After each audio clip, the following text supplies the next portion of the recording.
Good morning folks, good afternoon and good evening. Welcome to the channel. My name is Luna Avengers, back once again with another video. So we're here to discuss The Creator, which I watched yesterday. So I'm here with my bestie, he's off camera. Hey! But we're going to have a sit-down kind of conversational review of this film and further movie reaction videos coming up. But this video is solely about The Creator. So co-written and directed by Gareth Edwards, who is responsible for Rogue One and Godzilla 2014. The story is set in the future and depicts a raging war between humans and artificial intelligence. And the former Special Forces agent, Joshua, played by John David Washington, is recruited to hunt down and kill the creator, an elusive architect of AI technology. So this movie doesn't follow your typical quintessential AI sentient conflict against humans. This movie has a very different take, which I really did appreciate. Yeah, we saw it last night. Yeah. And yeah, it'd be interesting to hear your points as well. Well, so the elements I loved about this film, I think it's the obvious, the visuals. I think they completely. They meticulously crafted a beautiful movie with practical. It was like an amalgamation of practical effects with CGI that just blended seamlessly, and it just kind of immersed you as a viewer into this world, and the world building was just so well done. And given the fact that the budget for this film, I understand it was reportedly 80 million. 80 million? Which is, yeah. Wow. I think that they managed to harness their bargain. Exactly. I hope they, recoup that I hope cost. so too. I hope so too. I mean, visually, like you say, visually spectacular. Coming from a director, obviously from the guy who did one of my favourites, Star Wars Rogue One. Yeah. And visually that was beautiful too. I mean, he went all over the world, from like simple in the studio to Maldives to get that nice, beautiful shots outside and stuff like that. But no. I mean, I can't fault it for its visual effects. It had all of the hustle and bustle, the neo-type Tokyo sort of. In terms of because I have to say, in watching this movie, it did feel like a derivative movie in terms of the many references to other movies, other films. Like The Matrix, for example. I felt a bit of that. A bit of, even Star Wars type of texture in this film. Yeah, it kind of felt for me like the main mothership being the Nomad. Yeah. Which was their sort of like $1 trillion. And even, dare I say, there was part of the special effects that were, it reminded me of No One Will Save You. Some of the visual effects that they had in that movie, they used for the scoping exercise to find the AI. That sort of scanning. That blue light. Yeah, that scanning. Like the targeting system looked like the blue light from that sort of thing. So you look at it and you think, hold on a second. Yeah, so there were many references to many different films with this movie. But as I say, I think the standout of this movie was 100% the visuals. Goes without saying. The soundscape, once again, Hans Zimmer on the musical score. I felt that the music did propel each vignette, each scene of the movie. It was beautifully done. I felt it complemented the movie. Some of the soundscape, some of the explosions was, it was a bit too much for me at times. But overall, I thought, as I said, the visuals and the sound design was just perfectly done overall. What are your thoughts about the sound in this movie? So sound for me, I thought, being Hans Zimmer, you got the horns and all of those weird sort of noises that he can produce. And quintessentially Hans Zimmer. and it's like when you hear, like you say, sometimes when there are certain battle scenes or explosions, they seem to have been more emphasised in that. And it's like, don't get me wrong, and we were saying in the past, sometimes there are so much in that movie. There was like certain scenes where it's a lot of talking and not a lot of action going on. Yeah. Sometimes you do start to drift, but then Hans Zimmer brings you back with a big action scene coming up. You wake up quickly, like, what's going on? And that's what a composer is there to do. Once again, bring the viewer back in to the story. I think but I mean, the director needs to be the one that keeps you in. What's the word I'm looking for? Immersed. Exactly. Like, come on, action. Yeah. Slow bit, action. Slow bit, not slow for half an hour sort of thing, and then you build up to it. But now these are the elements which I felt a bit mixed on. The actual story. I won't say that the story undermined the movie. I just felt in the way it was executed. Now, the first act of this film, I thought this when I was watching it, I was like, I thought the pacing was a bit rapid. It didn't give me time to emotionally invest in the characters. And as I say, this is a very thought-provoking movie. It's a very beautiful story, but somehow I didn't feel emotionally tethered to the characters. I didn't feel teary-eyed, or I didn't find this movie moving. The main characters being John David Washington does a fantastic performance. Does a fantastic performance, but to me, I just didn't feel invested in him. Exactly. Yeah. I'll be honest with you. But why is that? Why didn't you feel invested with him? Because my investment was in the AI child, in the robot. Yeah, because I felt like, or in the stim as they call it, sort of thing. Because I wanted to know why was this particular child created, or this particular robot created. Yeah. I wasn't really concerned about it. I mean, don't get me wrong. Because in the story, I felt like I predicted quite some of the. I said to you, it's very. I got a funny feeling. I know what's happening. Yeah, here. This, and this. I'm not going to spoil it for people, but his character wasn't. I'll be honest with you, and this is gonna probably knock your wind out yourself, but I find Denzel Washington's son not the Denzel Washington sort of charisma. Yes, for me, it's like as much as I want to back him in his corner and that, I still feel he hasn't done a movie worthy enough to. Yeah, I felt the same way when I watched Tenet. Yeah, see, I thought Tenet was going to be his movie. Yeah, that's what I thought. I really did. I really think he was going to do good in that. I don't know whether. I don't believe it's his fault. I believe there's a disconnect with the roles that he's taken. I think, as I say, with this story, it's a grand sweeping sci-fi, could be deemed epic type of movie, but at its central core, there is this very human story about family, essentially, and love. Yeah, but I wanted to know. I wasn't. Something fell short for me with this film. It's bizarre. So for me, I wanted to go another way. Yeah. I wanted to know what caused the explosion. You know, we know what it was, AI, and this is what people see in the trailer, so I'm not giving it away. Yeah. But I wanted to know, how did we lead up to that? Yeah. Why? But that's what I'm saying about the pacing. Yeah, it wasn't. The story wasn't set out in a manner to lead you up to that connection with the characters, and that's why I felt that I was kind of like nonchalant about the movie to a degree. Do you know what does it really well? What takes a person who has never read the book, who has never seen anything, is the fact that you can take a good example from Peter Jackson's Lord of the Rings. They are coming. In the first 10 minutes, people who have never read the book, he has taken you down right.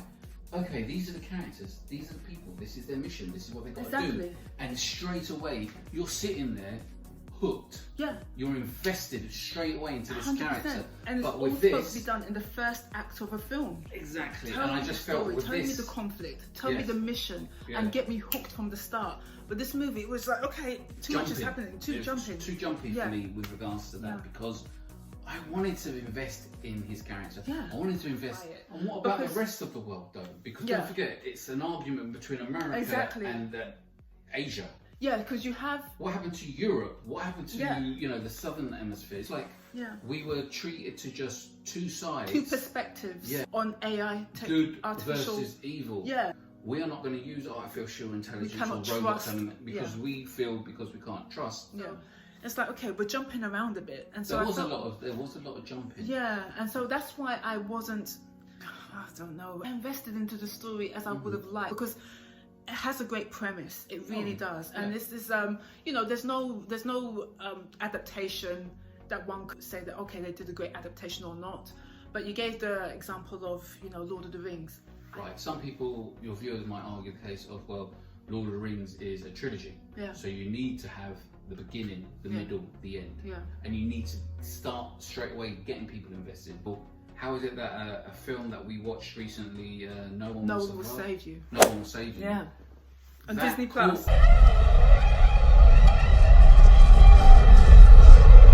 That caught us straight away. And that film had no dialogue whatsoever. Not an ounce. Do you know what I mean? It caught us, And we were invested straight away. Emotionally driven. Exactly. Without any dialogue. Exactly. Now for me, that is brilliant, supreme movie making. Yeah, you're invested because the director has set you on a path. Yeah. This is my main character. Yeah. And we're then guessing, okay, why don't the town folk like You're intrigued. Why? Exactly. Yeah. But then when shit hits the fan, you're like, fuck, girl, get out. Yeah. So do you know what I mean? Yeah. But that's what I wanted in this movie as well. If you're gonna give us a one movie deal sort of thing, then give us the movie that we can be invested in straight. You know, Exactly. Not asking for the first hour to be all about exposition, but just give me the first 15-20 minutes. If you can do it like that, this is why humans created AI. This is how AI evolved. This is what happened to cause humans to go, hold on a second, we don't trust AI here. And I'll be honest with you, there's only a couple of characters in there that stood out for me. That was obviously his wife, I think it's Gemma Chan, yeah. She plays Maya. Yeah.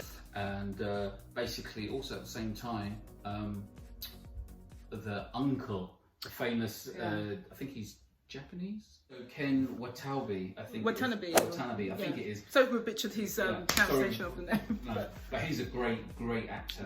He's been in some, obviously, a lot of Japanese He movies. stood out for me as well in this film. He's again, prominent character. Having him in the movie is like, I recognise face, like, oh yes, good. Yeah. He was a great actor in this movie. And the actress who played Alfie. Alfie. She's only 9. Only 9, and she did a superb job. Exactly. What I loved about this film, without giving too much away because this is spoiler free, I hope I haven't given too much away, but with this movie, it's a dichotomy between this and the typical AI films. In this film, the AI have a degree of moral compass. As I say, it's not a quintessentially AI sentient conflict with humans. Those who actually have heart are the AI in this film. And that's the beauty of this movie. Like the part in the movie, there was a bit where the AI says, we were made not to hurt humans. Exactly. You know? So you're watching this movie in a bit of puzzlement, like, hey, that's not what I expected. Exactly.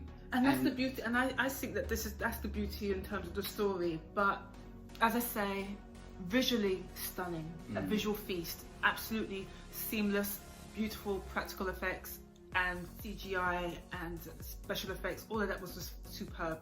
The story at its heart is thought-provoking and brilliant, but for me, the way it was executed just didn't hit those notes for me, those emotional beats for me. What I was going to ask you, do you think that you had overly high expectations? Oh, I had. I'll be honest with you, from the trailer that I showed you that day, a few months ago. And because you love the director. And because, this director did Rogue One, and I mean, I love Rogue One. Yeah. And I was I'll be game for the next visual epic that he wants to take us on. Yeah. When this gets released on Blu-ray, I would definitely, or streaming service, I would definitely watch this again. But I don't know. Because for me, I went in, I didn't have any expectations. I didn't do any background research into this film. I kind of went in fresh. I had measured expectations. And as I say, I came out of this movie, the palpable thought of this film is visually stunning, soundscape fantastic, but I felt it could have been better executed in terms of the story, because you want to have your viewer invested in the characters. I wanted to know more about this. This whole why.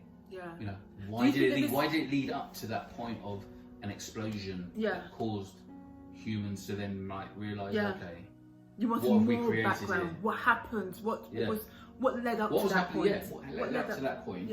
And why were they scared of this imaginary leader of the AI? The creator. Because I believe I have an idea, because that creator was able to basically create an AI that would ultimately take out all humans. But that was the twist.